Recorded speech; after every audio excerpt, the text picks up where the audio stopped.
Hello students.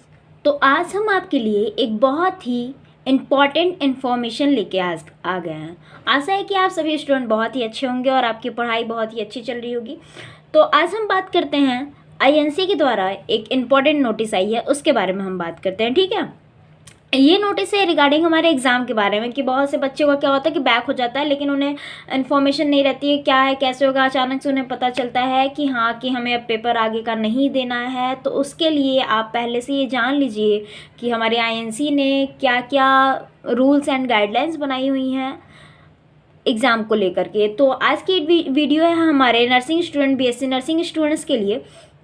तो INC ने क्या कहा है कि यदि पहला आईएनसी का क्या है कि should have clear all the examination before attending the 5th semester.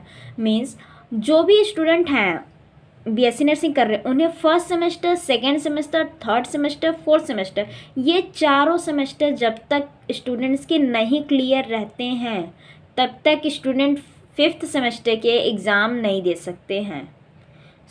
एकदम क्लियर हो जाइए कि बहुत तगड़ी पढ़ाई आपको करनी है। यदि आप किसी भी सब्जेक्ट में फेल हैं, जब तक वो नहीं आपका बैक रिकवर नहीं होती है तब तक आप 5th सेमेस्टर के एग्ज़ाम अपने नहीं दे सकते हैं।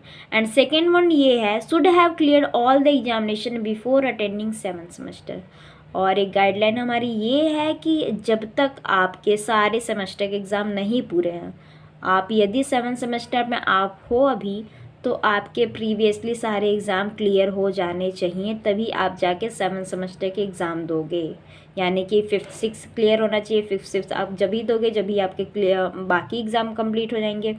तो आपके पास चांस यहाँ है कि आप 5th और 6th मतलब कि ये दोनों हैं, इन दोनों के बाद आपको 7th सेम के एग्ज़ाम देने होंगे। तो आपके प्रीवियसली फर्स्ट से लेके 6th तक के सेमेस्टर के सारे जब तक एग्ज़ाम नहीं क्लियर रहेंगे तो आप 7th सेमेस्टर नहीं अटेंड कर सकते हो। इन्हें क्लियर करने के बाद ही आप 7th सेमेस्टर के एग्ज़ाम को दे सकते हो। द लास्ट वन क्या है, the candidate shall have clear all the previous examination before appearing the 8th semester examination। अब इसमें क्या है आईएनसी की गाइडलाइन कि जब तक मतलब आप यदि 8th सेमेस्टर में हो तो आपके 7th सेमेस्टर के एग्ज़ाम पूरे क्लियर होने चाहिए। पूरे 7th सेमेस्टर्स तक के 1st to 7th सेमेस्टर आपका क्लियर होना चाहिए, तभी आप 8th सेमेस्टर के एग्ज़ाम नहीं दे सकते हो। अब इसमें क्या है कि कई बच्चों की ईयर बैक भी लगने की चांसेस हैं, तो बी प्रिपेयर रहो। आप अपने माइंड में रखो, अच्छे से पेपर की तैयारी करो और बैक होने से बचा लो यार, पास हो जाओ।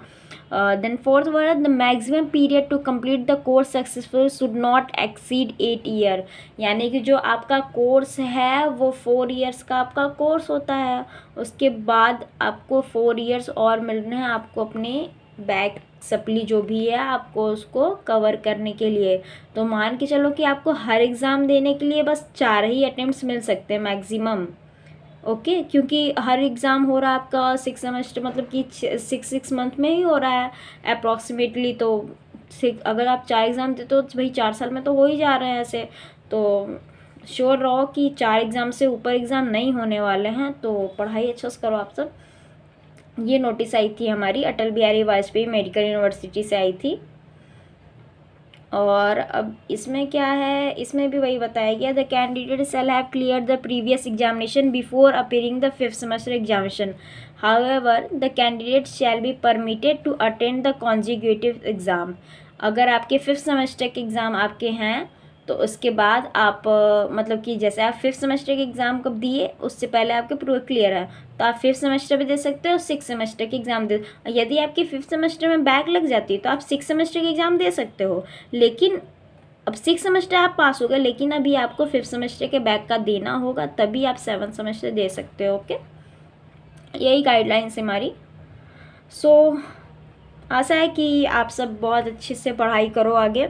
ये सब हमारी मेन गाइडलाइंस है। ये कई बार क्या होता है कि बच्चों को पता नहीं होती है हमारी गाइडलाइंस। ठीक है, थैंक यू गाइस।